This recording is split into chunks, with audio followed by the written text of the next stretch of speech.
All right. Thanks everybody for joining. This is our attempt at making a developer diary for the WildSeed Society. As anybody who knows me knows, I love playing video games. I play video games constantly, especially strategy games, and I'm always seeing all of these videos where people who are sort of developing a game in early access, trying to get people excited, make these um, developer videos where they talk about the concepts that they're working on. And I was like, wow, we should do that for WildSeed Society. And that was like a idea in my head that I never told anybody. And then I was talking with Chany, who is our sort of technical co-creator magician, who is working with us at the WildSeed to actually make it a real thing, and bringing a lot of her brilliance and experience to helping us implement this vision. And she was like, yeah, we could totally do a video where we just talk about what's happening and how we got here. And so that's what this is. And we are very excited to hopefully make this a regular feature, to keep people engaged in this project as we sort of are planting some seeds. And it's not going to have the kind of exciting launch that a lot of movement initiatives have, because that's not what it's about. Really, it's trying to find ways to find resonance and find refuge and find belonging in being together, and then hoping to be able to invite more and more people into that resonance as it's developed. And developing that resonance in the middle of an apocalypse is hard to do. And so, we thought we might just have Chany ask me some questions so that I can hopefully come up with something more accessible and coherent than all of the Canva designs that I love to send around the internet. So with that, I'll kick it to you, Chany, and maybe you can start with a little bit about yourself and what you're excited about with the WildSeed before we talk about how we got here. Yeah, absolutely. Well, first of all, my name is Chany, and as Aaron mentioned, I'm kind of technical back of house, magic, co-creation, getting things in place so that we can make magic happen. And I mean, the elements of WildSeed that most excite me are honestly like the sense of communal care. That's something that I don't think we have enough of in our world, and not many people are aware of. And stepping into a zone where people are lovingly and caringly like just holding each other and there for each other. We need more of that in the world, and that can present itself in so many different ways, like which you will totally find out as we talk, because WildSeed is working on so much goodness and we have so many innovative ideas about just supporting communities and supporting the people that could use it. And that's the thing that excites me the most, and how we can bring that to more people. I mean, I would love, just so that we can kind of have an understanding, practically a quick explainer about the different wings of WildSeed that we're building and bubbling up right now, if you wouldn't mind talking about that a bit. Yeah, so I sort of think of the WildSeed Society as a platform from which people can sort of plant seeds that can grow into different worlds, right? And so it's a platform from which people can launch worlds that can hold multiple worlds. And that is to say, to want to create a space where people can create communities that are aligned with how they want the world to be and how they want to show up in the world on every different level. And to do that, we need to create a community space that is loving and caring, and actually moves and evolves with the people who are in it. So a place where we are not trying to be efficient or achieve something in particular, but really just trying to find belonging and refuge by offering it to other people, right? And that sort of co-created brilliance that is possible. And so that's the first sort of wing of WildSeed that we're working on is just a regular community space. And I have this dream of a community based in love and rigor, right? Where it's about fellowship. I think about it for folks that have, that have been a part of organized religion where there's like a weekend meeting, maybe it's a Friday, maybe it's a Saturday, maybe it's a Sunday, depending on your religion. And either at the beginning or the end, somebody just brings out, lemonade and cakes and people are just hanging out. And that like active, like really joyous fellowship over food that you get before the sermon, right? Thinking about that love, people checking in on each other's family, people sharing recipes, people talking about other ministries within the religious organization. I always loved that as a kid. I grew up as a Baha'i, and our Colorado Springs community it was just like a lot of singing. Baha'is have a lot of great songs, a lot of like everybody can sing with it songs, and I just loved that part of it growing up, and I think it really gave me a deeper sense of belonging than almost anything I've experienced afterwards. And so I want to cultivate a place that does that. And I think the rigor is important because we're living in a world in which truth is, I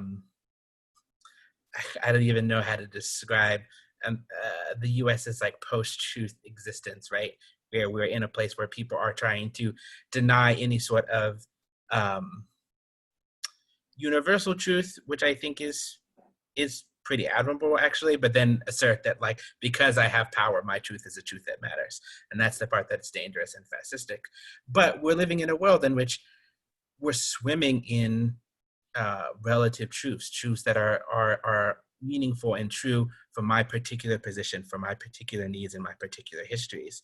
And if we are trying to just be with each other as human beings, right, and recognize an absolute truth of human equality, figuring out how to do that in a settler colonial context means like coming up and navigating multiple reasonable truths from different people, from different communities.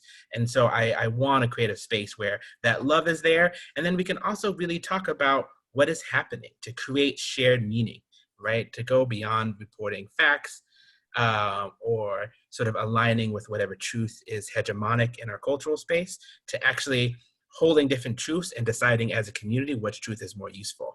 So I really think about it as like the part of the earth seed religion in Parable of the Sower, right? Like you have people who have discovered truths, they bring it to the community and they discuss it. And then those truths are sort of played around with and the community decides what's more useful.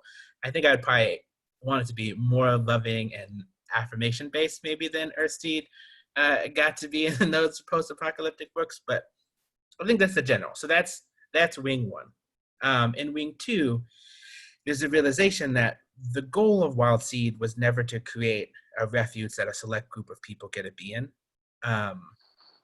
It is to me much more like a church in the wild, which is a sort of phenomenon of enslaved folks in the U.S. South who sort of went out into the wilds and the swamps of the South to have a religious practice in which they could be fully human. And it was about survival, but I think in those spaces, you also got the beginnings of sort of the maroon colonies of the Great Dismal Swamp and the Underground Railroad, right? Where they didn't just reaffirm their humanity, they also created structures that could create more space for more people to also live into that humanity. And so the second wing of the WildSeed Society is really about how can we support these autonomous projects is how I think of them, but projects that are self-governing, right? We're not trying to create a central organization where everybody follows one plan, but we're trying to find people who are aligned with our wish to create, as Grace Lee Boggs says, more human beings who can belong together. We're trying to find groups that are subverting the way that empire as a set of relationships that tries to dominate space and extract from certain people for the benefits of other people. We're trying to find groups that are subverting that empire in ways that are aligned with our principles and giving them the resources that they need to do that. And so if we're looking at what's happening across the US and other countries, we have groups like Black Lives Matter or Asada's Daughters or Black Youth Project 100 who are getting all these resources. They're also, they're also being attacked by empire in ways that are reminiscent of what happened in the 60s, but also very new and different. And as they get more resources, there is this tendency in US society to domesticate them through foundation supports and putting them into nonprofit structures where you have to have a board, you have to report everything you do to the federal government, and it really limits what's possible and forces you to work on charitable activities, and just like supporting Black people just for being Black is not actually a charitable activity.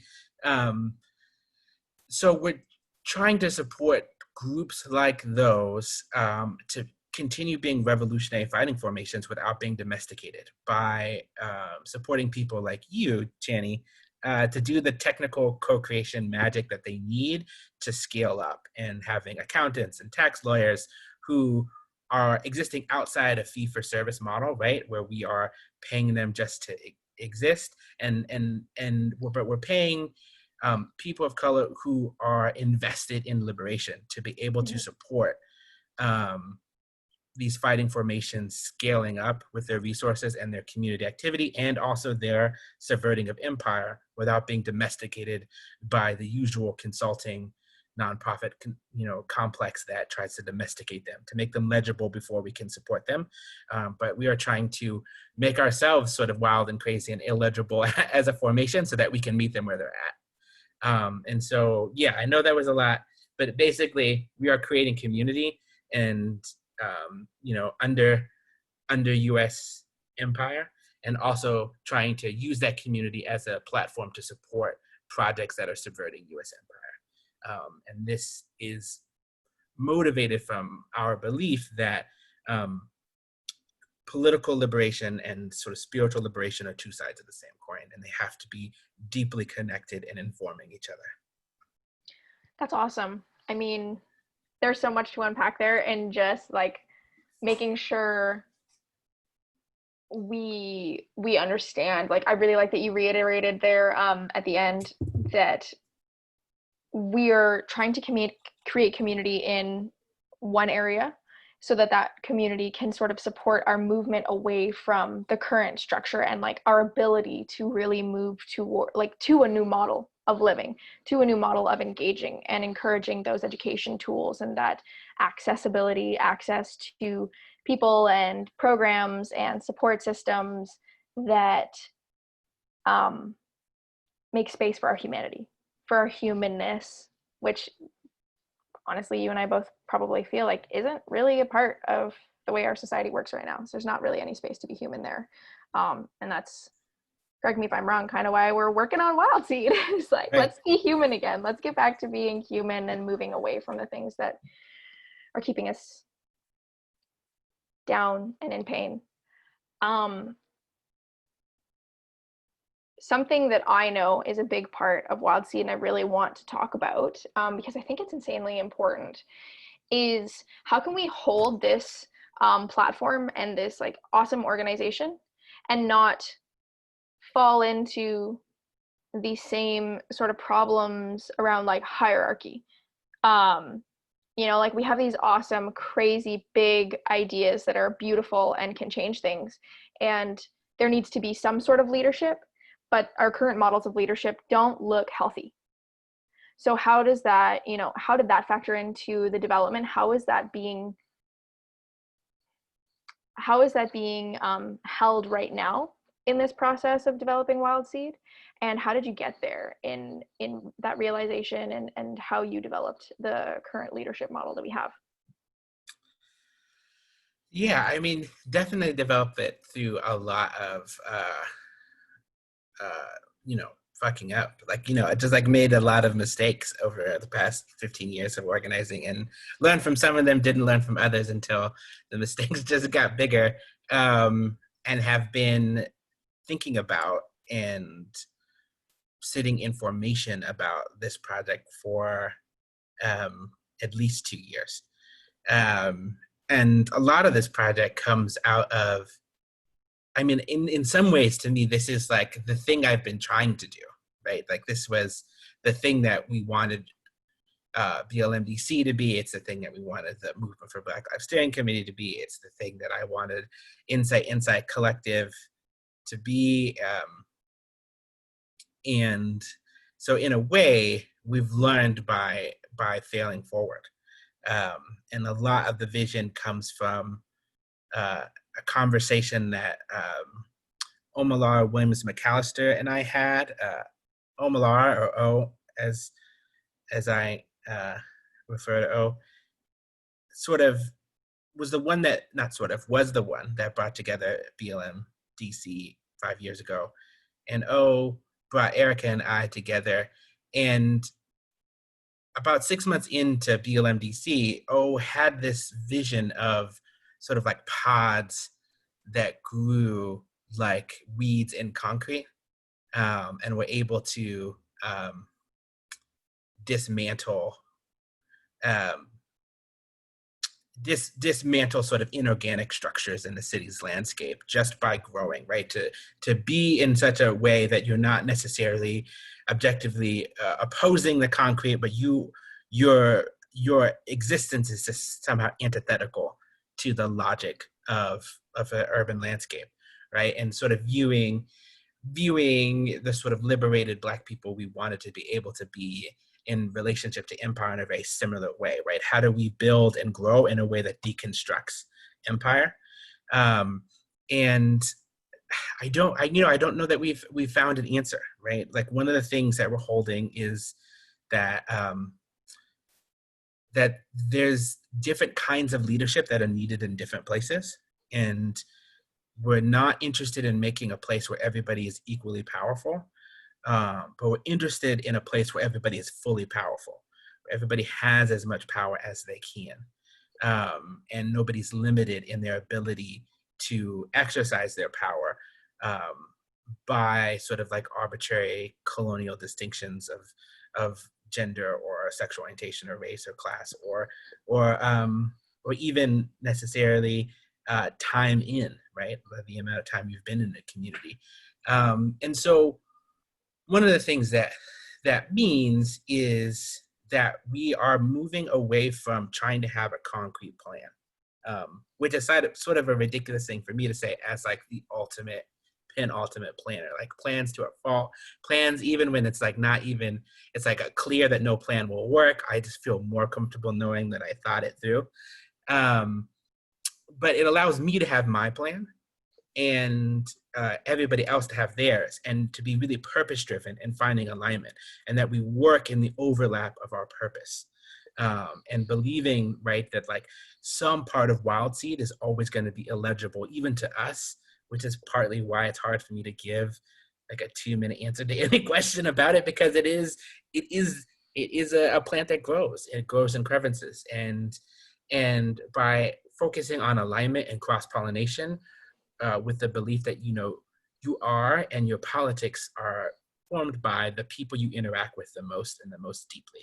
And that if we can get people to be really cross-pollinating and regulating, that their purposes and their projects will grow into something usable, and that people build and offer at the same time, so that if, you know, someone we bring in like Ravi really wants to build a podcast, and I'm like, that's not really pushing forward my strategy, but it's not detaining from it, right? And so I get in a conversation with Ravi about like what I'm trying to do, and that influences what he's trying to do. And then once that podcast is built, then you know, he can invite me on, and I can be like, great, I can talk about my projects, right? And then his work becomes a platform for my purpose. And what I've found personally is that more happens when you allow people to diverge from the plan, because people pursue their own energy. And even if your plan would work and is like super efficient with resources, just the energy that people have to cultivate to do something that's not really aligned with them is coercive. And then we're just doubling down on self-coercion to follow somebody else's plan. And I've tried it in every possible way. I've tried it being, you know, loving and helpful, but here's the plan, being, you know, forceful and charismatic, you know, and like that coercion always corrodes the love part of what you're trying to do. And so yeah, I think that's a part of it. And I think that we try and take leadership as um, sort of taking what has been sensed by the community and providing a response by embodying where we could go next. And in that model, it makes a lot more sense how we can be leaderful in a way, right? We're if somebody wants to do something, we just ask them what are the ways that that's values aligned, and then empower them to embody that, and they go where the energy goes. And so yeah, I think that's a big part of it. We're also like, I think part of it is also finding the balance of people whose purpose is to be in a support role, which we have like kind of got twisted, and patriarchy sort of makes support secondary, which I don't think is necessary. I think there's ways you can support projects and bring your own vision to it and bring your own flavor to it, and to balance that with a bunch of personalities that are manifestors and creators. And so, we have Erica Totten, who just kind of like has a little, Black Mary Poppins bag of magic and just goes around healing and transforming people. And, my friend Reese, who is like kind of like the lead from behind the scenes, but always creating new projects and help pushing people forward. And Sandra Kim, my partner, who you cannot get to follow a rule, even if it's her own rule, are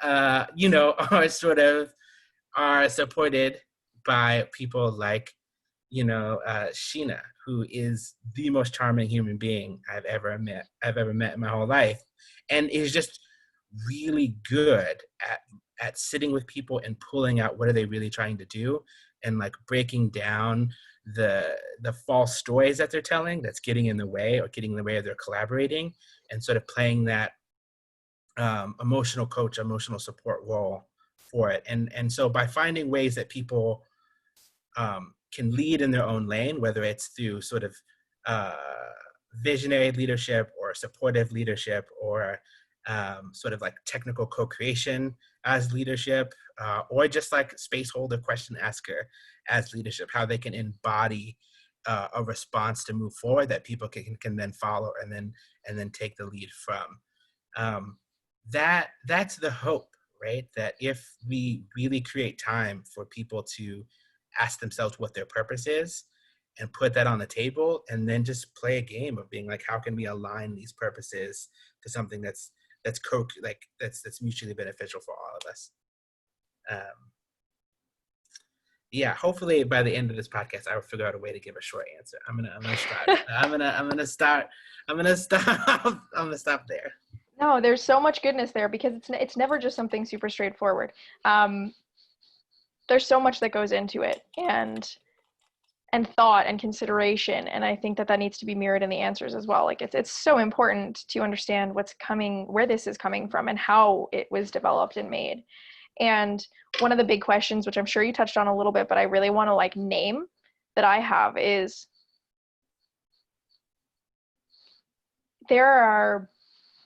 you kind of mentioned people being able to lead in their own languages and in their own joyful, purpose-driven work. Whether that's me, technical back of house, like magician, or Sheena being able to like really coach and guide you and hold space for you to figure out where it is you really want to take your work, or where it is you really want to take a project.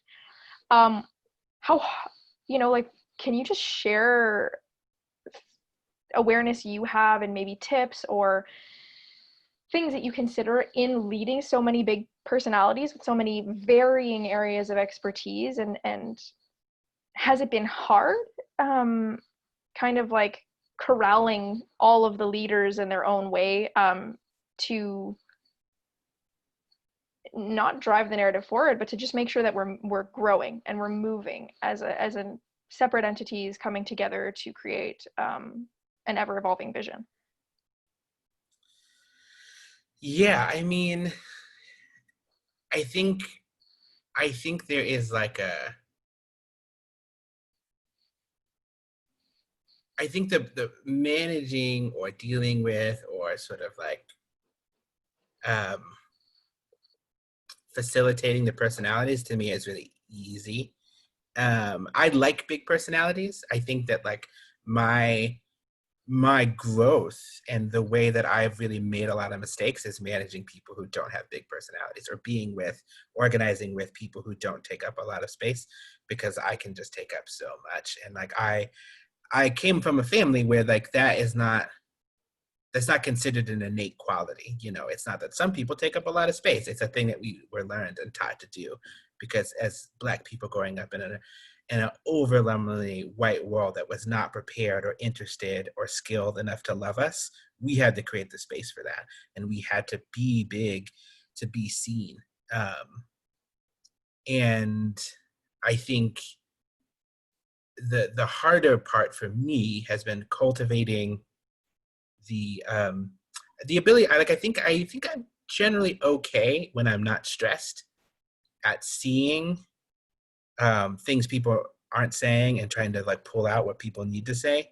And then the key there when I'm not stressed and so building a world in the middle of the apocalypse. I think that is the difficult part and the real challenge is like getting together people to not be stressed.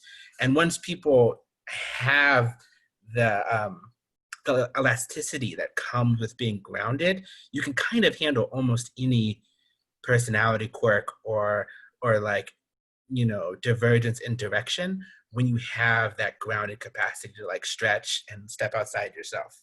um I think that's really been the focus is like in our meetings the check-ins last an hour and we don't get to all the points and um and so for me I know I've had to let go this like this idea that like certain things make things real, and that's like being a leader means you put forward a proposal and people debate it and then everybody agrees and then we move forward and that concrete thing happens and this idea of progress as a series of like masculine steps towards a goal versus a more communal, like we resonate for a long time. We try things, we set them down, we talk about things that never happen. And then the things that really need to happen, we have energy towards.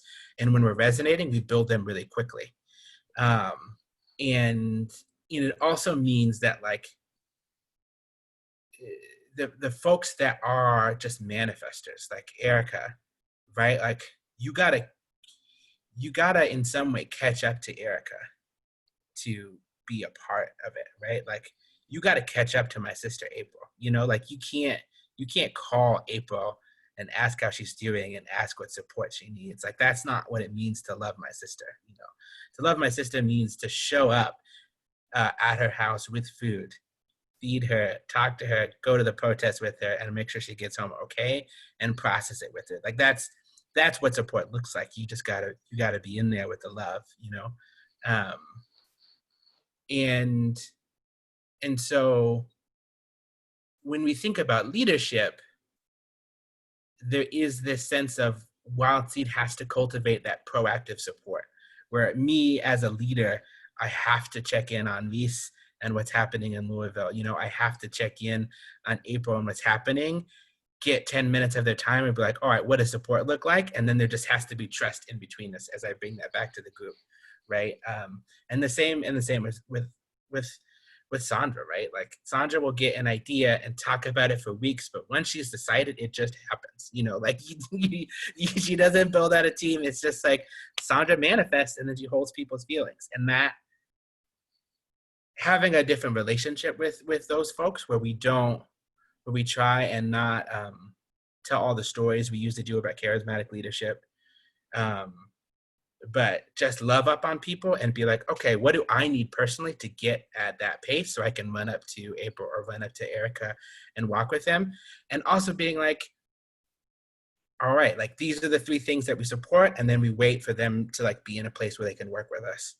And that I mean is the same principle that we do with everybody, and it is, yeah, I think it is beautiful. I think the um, the thing that I am leaning into and figuring out is how to build co-ownership early on a massive project where everybody brought in has sort of been brought in on the strength of their relationship with me and a lot of trust with me. And like trust is beautiful, and it's also a double-edged sword because we're so used to like, oh, I trust Aaron, so I'm not going to ask that question. We'll figure it out. And I think trusting somebody like me is often hard because there's this sense that I've thought about it before, you know, and because I always have a plan. And it's like I have thought about it. That doesn't mean it's gonna work. Like I have a plan. It's written out. It's on a spreadsheet. It's color coded, coordinated. But I need like what I need is people to question me. And Mm. and so what I've learned is that the process of onboarding people to a big vision means that they just restate things over and over again that you've already thought of. And I've had to do my own ego work and healing work to not be frustrated that people are behind, Mm. but be like, yes, now you're saying it in your own words, and you will forget that it is my idea. And that is a win. Like once it becomes something you've internalized and it's just like, this is obvious what we're doing, that's a win. The same way that like this whole project in some ways is Omalara's idea. And Omalara is like moved on. You know, O is like 5 projects beyond in Boston making hats, but I am implementing Omalara's idea because they put it up in such a beautiful way that I just internalized it and now it feels like my plan. And that's part of what it means to build community. Mm. I really like that. I really, really enjoy that you touched on the internalization of a concept and being able to kind of say it in your own words and feel it in your own energy and the way that you vision, and making it your own at the end of the day. One thing I'm hearing so much of is like the self-awareness has to be high, like the intuition and empathic capabilities don't have to be high, but it's, you know, like that's what I hear coming through is that a lot of that has supported um the ability to create like co-leadership, the ability to step into support of people. Is that at the end of the day, you're reading people all the time. You're reading their energy, you're reading their needs, you're reading how they communicate those needs, what they aren't communicating, and being in that sort of um, co-managing them, you know, like showing up for them so that they can show up as the best leaders that they are within this group and outside of. So I just want to name like some of the questions that I have are a lot around the mistakes, and we'll call them, I like to call it learning, that you, specific things you needed to learn to come to this iteration of WildSeed, where it's on the ground, it's moving. I also want to make space for some things that you might want to touch on kind of in line, because I feel like some of the questions I want to ask are a little bit more like, all right, like how can we give people some tidbits so that if they want to make this, like they don't have to go through some of the steps that you did. We can just give them a little bit of that knowledge. They can, and you know, leave them with that seed, and see if that affects how they might be able to pop up their own community. But I definitely want to make a little bit of space and see if there's something that you is bubbling up in you that you want to talk about before asking those questions. No, I think those are the exact right questions. Yeah, I'm feeling great about the questions you're asking. Okay, Um, awesome. Yeah, I mean, the biggest question that's just popping up is like, can you name two of the biggest challenges, and you know, though I don't like the wording, failures that you kind of had to, that you learned from, what you learned and how that's directly impacted the development and vision around WildSeed, so that it's gotten to this point.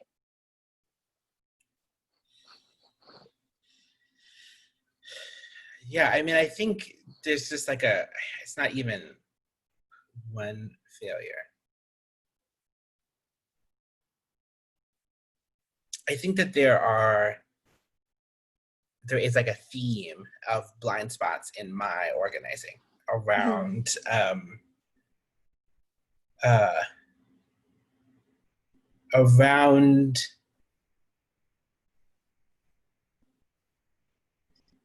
I don't know how I would put it. Like I think part of it is I think it is the way that I experience it is being somebody who intentionally builds a lot of relational power. And I think of power really as the ability, or power is the relationships that you have to people, institutions, narratives, resources, yourself, the land, that allows you to influence outcomes. And Okay. relational power are the people, the relationship you have to people in a group, in a space, Hmm. that gives them to like trust you and like, you know, share resources with you and share their time with you. And partly, you know, because of how my family moves, like I build a lot of relational power. And so when somebody sits in an organization, and especially me as someone who creates a lot of spaces, I have a ton of relational power, and people can feel the power that I have, and there's no formal structure to challenge it if I make a mistake or if you just don't agree.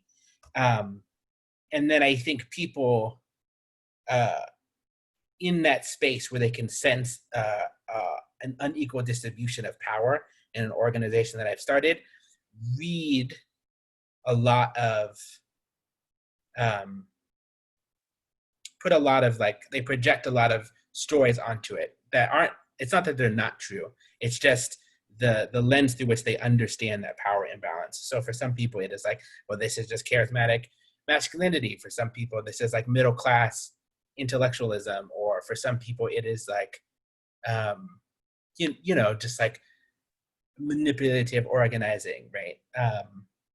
And I think that there are certain truths to that, right? That like the way that I show up and the way that I've been taught as a man um, to lead, right? I think I think Star Wars is such a great example of this, in like Poe Dameron as somebody who like cannot conceive of a plan that's not heroic, but doesn't realize how many people have to die for all of his plans. Like in order to be a hero, like you just have to make these big sacrifices, and that sort of sacrificial leadership, um, I think is a thing about toxic masculinity that I have have embodied. And so those two things come to a head, where the ways in which have um, I have uh, internalized sort of domineering or toxic ways of relating to other people and power runs into people seeing how much power I have in a space that they don't have, and their projection.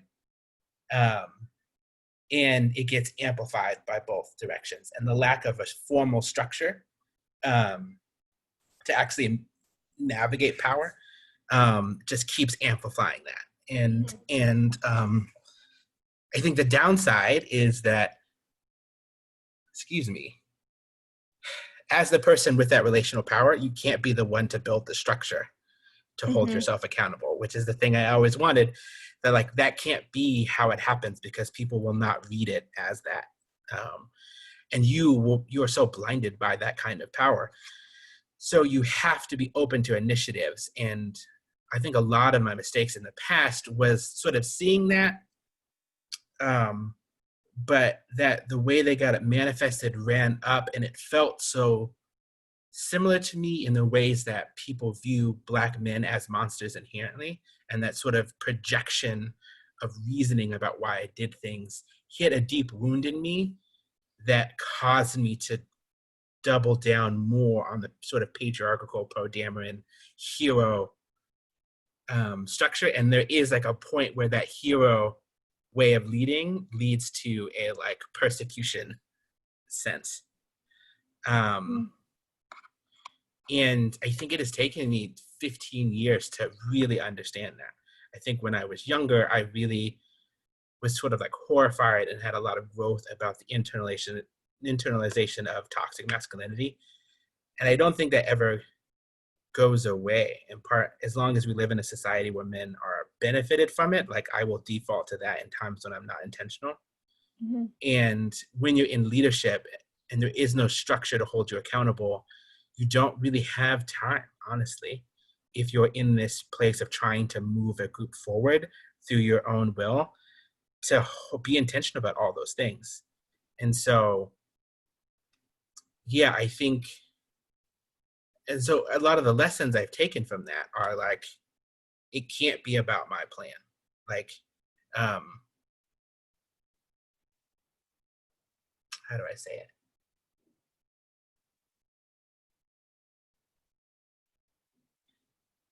I have human needs to feel valuable and wanted and feel like I can create. And I am driven deeply to my core by my awareness of how painful and harmful the world is and the need to build something different. And that has to be a thing that is contained unto me and not embedded in the project, not projected by me unto the project, so that if you challenge the project, you're challenging that deep core need.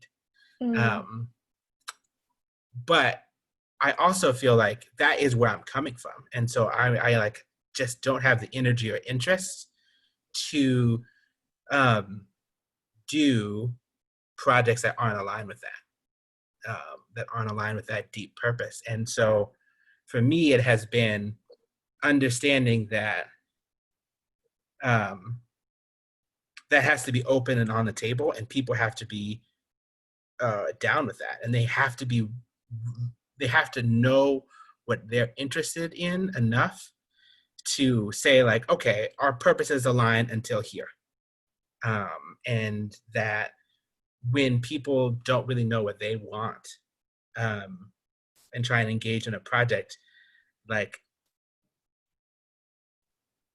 people can sort of ride something that sounded great and dope and then realize that they were taken on a path that they didn't understand and didn't agree with.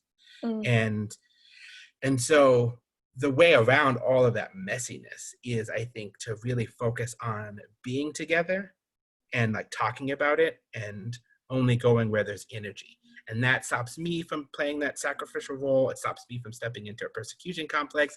It stops me, because the way to go forward is always everybody giving consent to like, this is the best space for my energy. This is what I have capacity for. We are always able to challenge if this is where we're trying to go collectively from a really grounded place and not from a place of projection of our traumas. Um,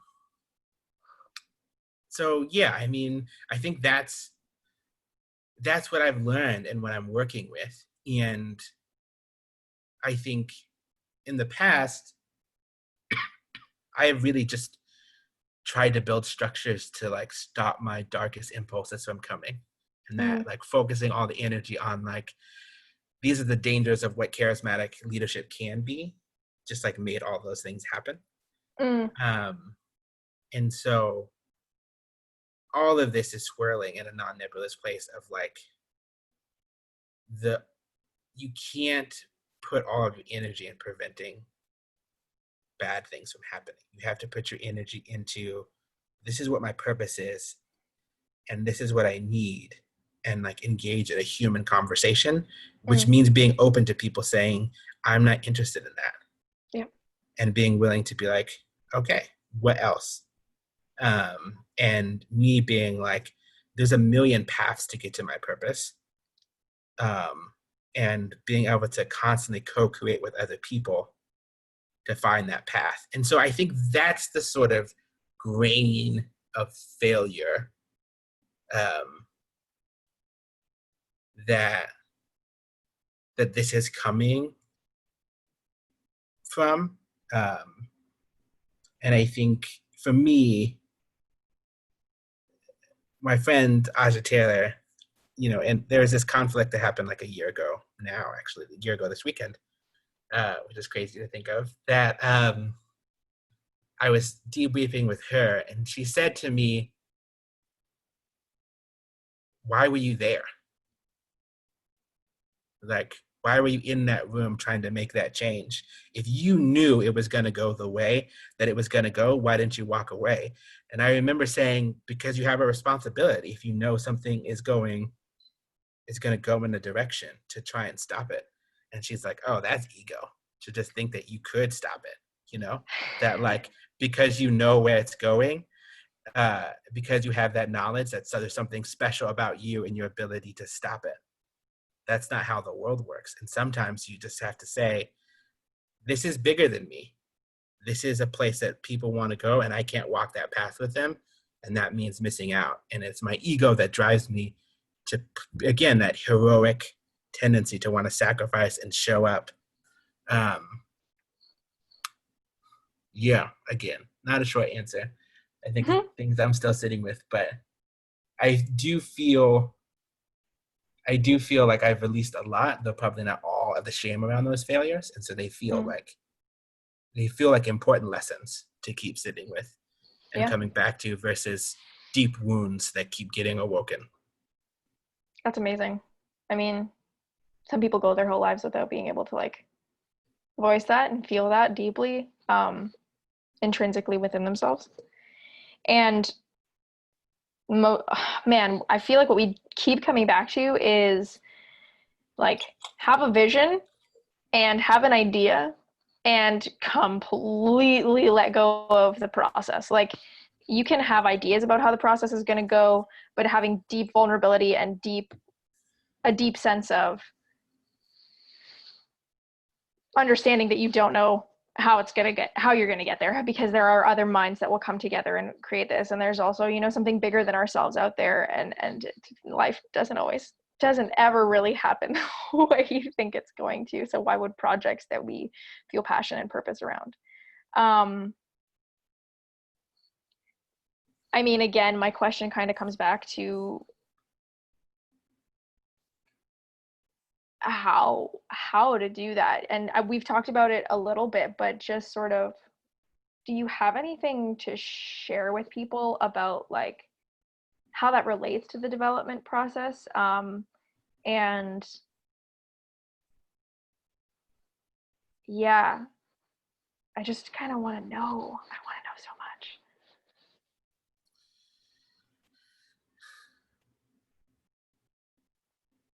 Like where to start with.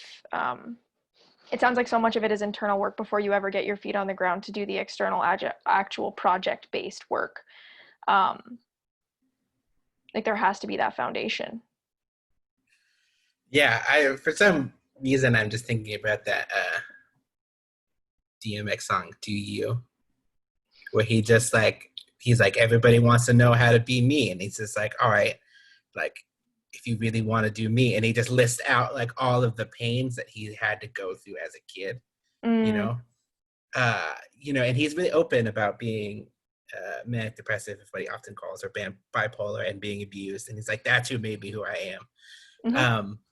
And as problematic as DMX always is, one of the reasons why I've always loved him was just his like honesty, of like DMX is exactly who he raps about being, the good and the bad. Like that is his life, and you can't replicate that unless you've done what DMX did. And I think that feels really true for me about WildSeed. Like WildSeed is what the seven of us do when we get together.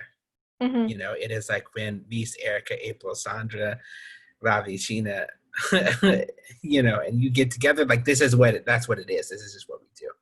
And I think Adrienne Maree Brown talks about it as like there is a meeting or a conversation that only the people in this room can have that conversation. That's part of the core of it, right? That like it's so hard to reach for like the perfect revolutionary thing. I think there's some use in that as a thought, a thought process, a thought experiment. But like for the most part, the analysis and the revolution is a star in the sky that we should use to orient where we're at and where we're going. But like you always have to do what's happening now. And one thing that I would offer to people is all of this, anti-racism, anti-sexism, combating transphobia is to me fundamentally about learning how to be human with each other. And that's the basis of the project. And what WildSeed is the same thing that I try and do as the co-chair of the Fellowship of Reconciliation, is just like put people before the agenda. Mm. and put people as full people. I mean, this is one of the biggest lessons that I was taught by the disability justice movement, right? It's like justice cannot be this like thing that is achieved at all costs. Justice is moving people from where they are to where we need them to go in ways that they can actually go, in ways that their lives and their bodies actually need us to hold them in order to move. And like most of us have accessibility needs and ways that we need support. Nobody's out here as an individual. You just can't be. It takes two people to make us. You know, at the Yeah. most fundamental level, it takes at a minimum two other human beings to be there, and one of those human beings like has to be like with you for the first at least three. I mean, like, God, I mean, at what age can you just go off on your own? Like, Mm-hmm. I don't know. I'm 31. I don't know that I could do it now. You know, like there's just. um, Totally. and so I think for me, that's the real core of this thing. It's like, how do we be human with each other? How do you get four people together to be honest and vulnerable? Um, and understand that vulnerability takes barriers, like it takes boundaries, and that's the distance. Um, like, Brené Brown talks about like a boundary is the distance at which I can love both you and myself. Mm. And so you try and figure out how to whatever group of people with these boundaries and these distances get from where they are to where they want to go. And that to me is the process of both enlightenment and the revolution. It's asking like, what is happening in your life, real human being in front of me? What do you need? And and me sharing what's happening in my life and what I need, and then saying, what is the world that could be built that we could move to, in which both of those needs could be met with dignity. And the only thing that approaches the work or the effort we have to put into enlightenment and liberation is building that world together. Mm. And that means finding rituals, or as my friend Mickey Keston says, agreements about how are we going to be together that allow us to co-create with each other while maintaining those healthy boundaries. How are we Mm. going to negotiate around those boundaries? That's the core of all of it, to me, right? It is developing an abundance that exists once we um, understand that there are many different tactics we could use, many different routes we could take to the place, Mm-hmm. um, and and um, yeah. So that's what I would say. It's sitting with yourself about what is your actual purpose in life. And I mean, sitting with yourself, right? I mean, that means asking yourself the question and then walking with other people, right? I think that's where you find your purpose. Only so much of it can be found through contemplation. Some of it is in relationship with other people you find your purpose. And so once you get into a pattern of exploring your purpose, entering into conversations with other people who might be interested in also exploring that with them. Mm. And then as you realize, like, this is my purpose, taking stock through your history, like, what are you good at? What uniquely suits you? And exploring that in your skills.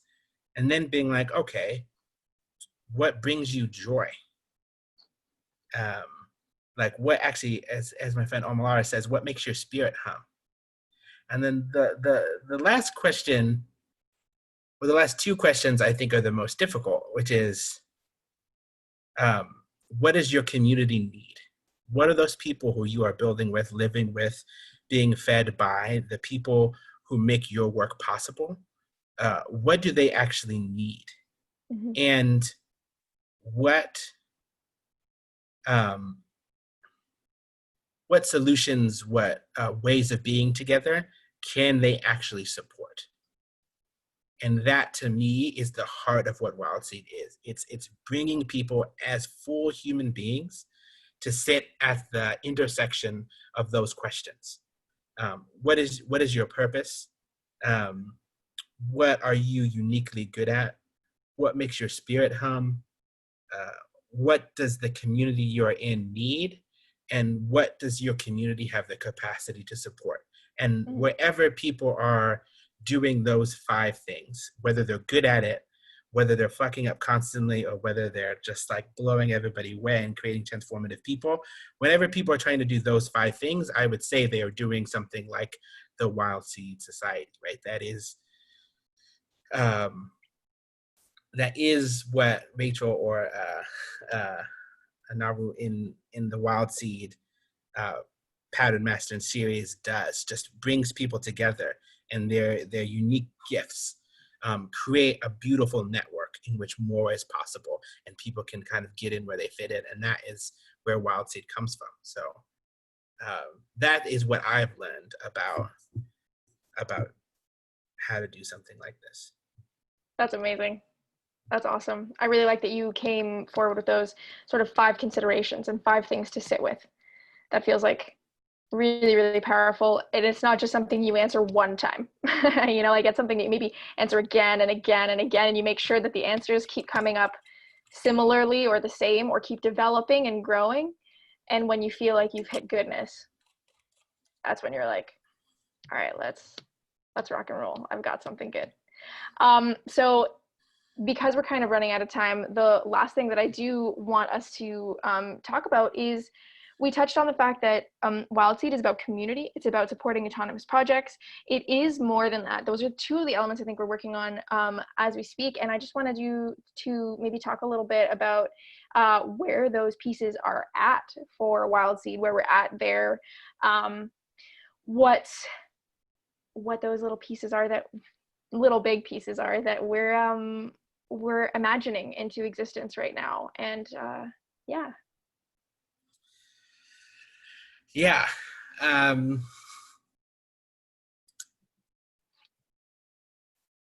Yeah, I think that we're at the middle of the beginning. we're in the midst of the beginning on all of those pieces. Like I said, we have we have a core team of 6 people who's meeting every other week, and we've come up with a sort of a couple of ideas about how to start inviting more people into the intersection of those 5 things. Mm-hmm. And we're trying to discern which of those sort of like 3 or 4 ideas that have come up we have the energy to actually move forward in. And so hopefully on Thursday, we'll have a sense of whether we feel good about one of them. But broadly speaking, I think that you can expect more videos like this to come out, to sort of like be with us on the journey about what we're thinking. And hopefully other folks and Erica and Lise and Sandra and April can also give different videos about their work in WildSeed.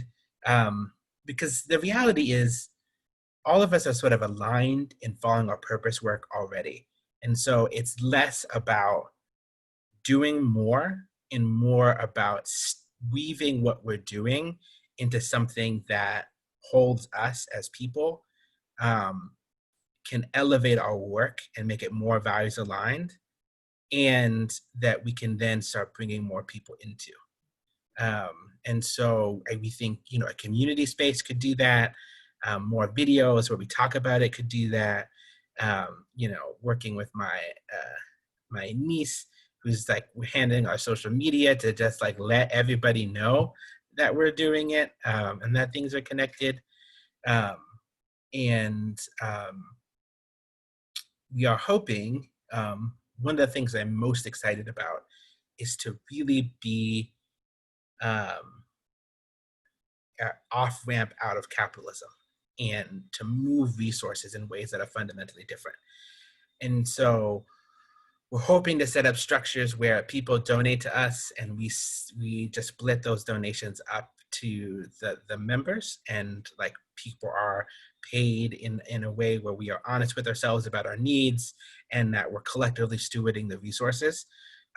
We hope to create pools of money to give to people who are supporting movements so that they can continue doing that. We hope to fundraise fellowships for people who are in movement formations, especially now as a lot of the movements that were created 5 or 6 years ago are kind of coming into a level of maturity where the kind of work that they want to do requires them to be full-time.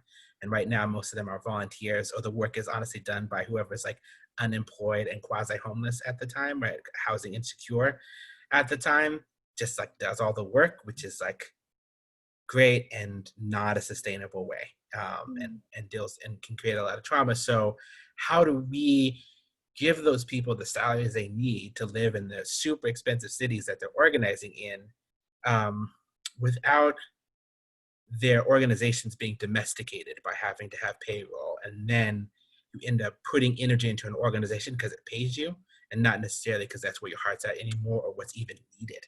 Like sometimes organizations should just die.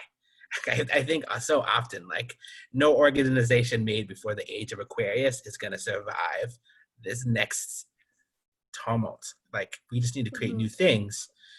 So trying to raise money to give a fellowship to, a Black Lives Matter organizer in Minneapolis so that the Black Visions Collective can continue to be supported. And like maybe, in a year and a half, like they're going to move and become an artist and like they can do that for a while. Like we can move to where the fight needs us to be, and we can step away from the fight when that's no longer where we need to be, based on our own autonomy and our own sensing of like what we need and what the community can handle, instead of creating these institutions that then have to just perpetuate themselves because they exist. And so those are a few of the programs that we're hoping to do it. And we're hoping, fingers crossed, to do them in some really radical ways where we distribute money to those pools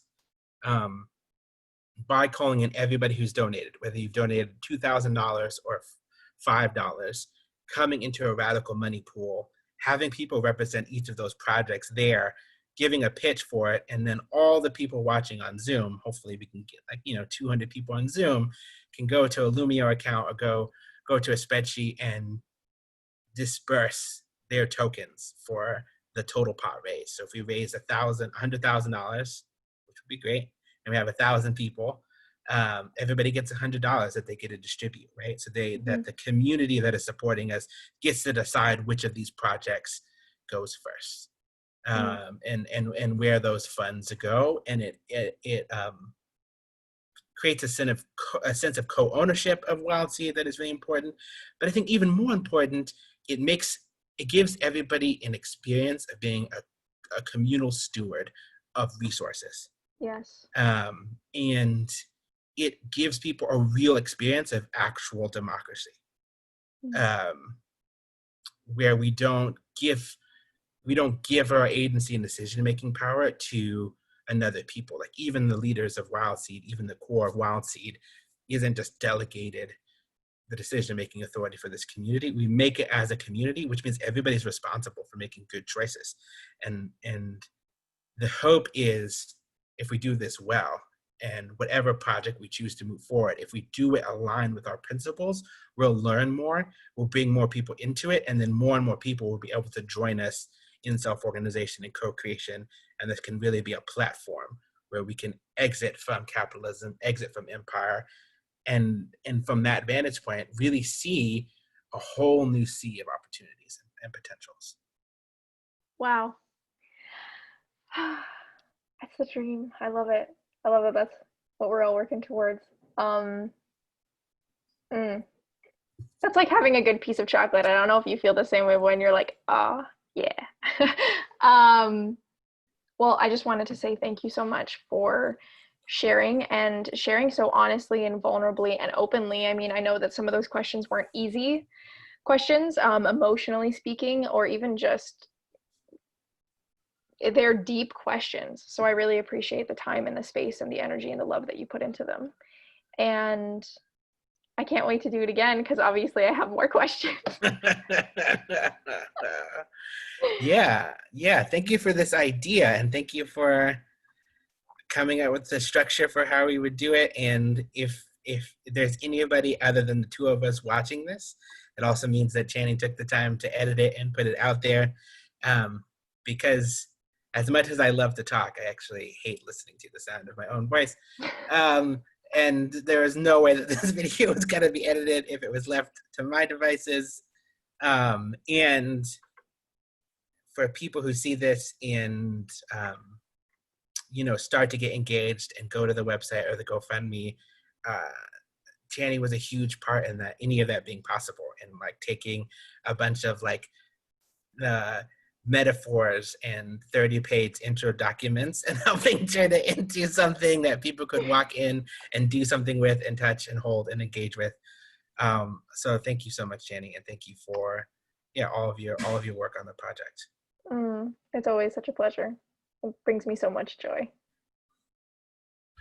Great. Well, we'll see everybody who is watching this hopefully in our next installment. Thank you all so much. Thank you. Bye.